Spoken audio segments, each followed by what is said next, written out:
Hey guys, welcome back to a brand new video. In today's video I am going to be reviewing the new ICEBORN limited vehicle. Now as you can see I'm driving it right now and it looks pretty cool. Now for only 675,000 you should definitely buy this, and I will be explaining more about this later on in the video. So to start off with, let's head into the trading world and see how fast this vehicle goes. However, before we do that, if you are new, please consider leaving a like and subscribing, because at 2k subs we are giving away an orange 5 and you do not want to miss out on that. First of all, I noticed this smoke particle effect comes out the back of the vehicle. Now this is pretty cool, however after a while it gets very annoying. So let's test out the true speed of this vehicle. So as you can see, here we are on the Jailbreak trading drag strip, where I'm going to see how fast this vehicle really goes. Now considering it is a limited supercar, it supposedly will go to around 200 miles per hour.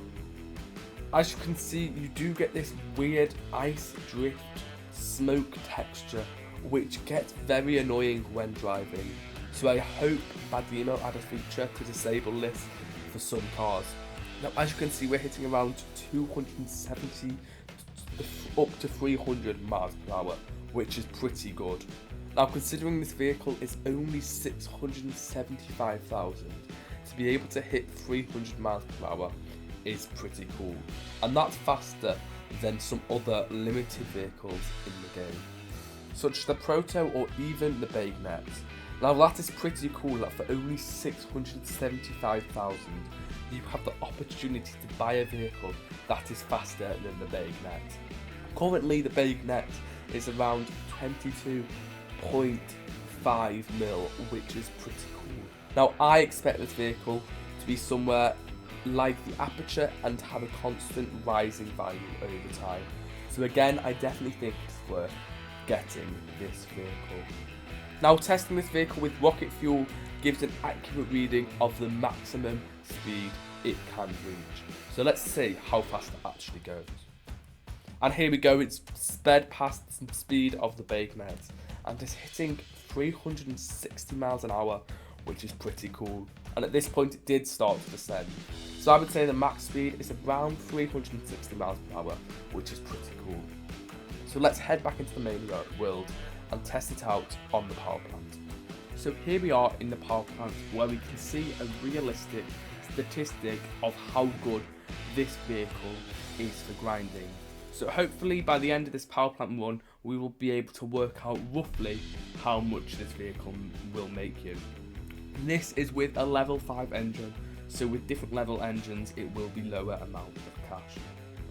Luckily I haven't experienced much lag yet, which is pretty good. This smoke particle effect thing is quite annoying and can be quite distracting when driving, which doesn't help either. And as you can see so far, it's a pretty good power plant run.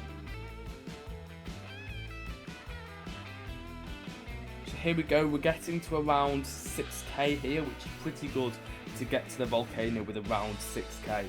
And I think this bit is definitely where we lost a bit of cash. But as you can see, we got a pretty decent amount, and considering there were a few slip-ups along the way, it could be better, which is pretty good. So now you have seen the speed of the vehicle and seen how much money it makes. Now is the part where I recommend whether or not you should buy this vehicle. So first of all, for 675,000, it is definitely worth it to be able to buy a vehicle that could be faster than the Bagnet. The vehicle also looks pretty cool and has a great interior. Also, the limited could gain lots of value considering its looks and its speed, and personally I think it could reach up to 7 mil, which is pretty cool. So I would recommend you can definitely grind to get this, because if you were able to get the Scorpion for 2 mil within a week, you can definitely get 675k in 5 days. So definitely go and get this, because you won't regret it.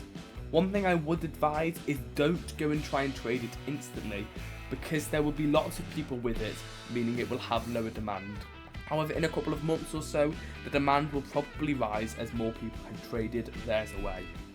Also, if you do have time, try and get it on alt, because then it means in the future when it does increase in value, you can have many of the vehicle, and for example, say it's 7 mil each, you could trade 2 of them for a Raptor, meaning you can upgrade your inventory.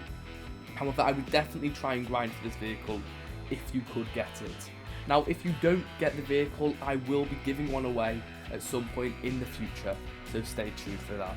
However, that is all for today's video. I would definitely recommend getting this vehicle. See you next time. John, out.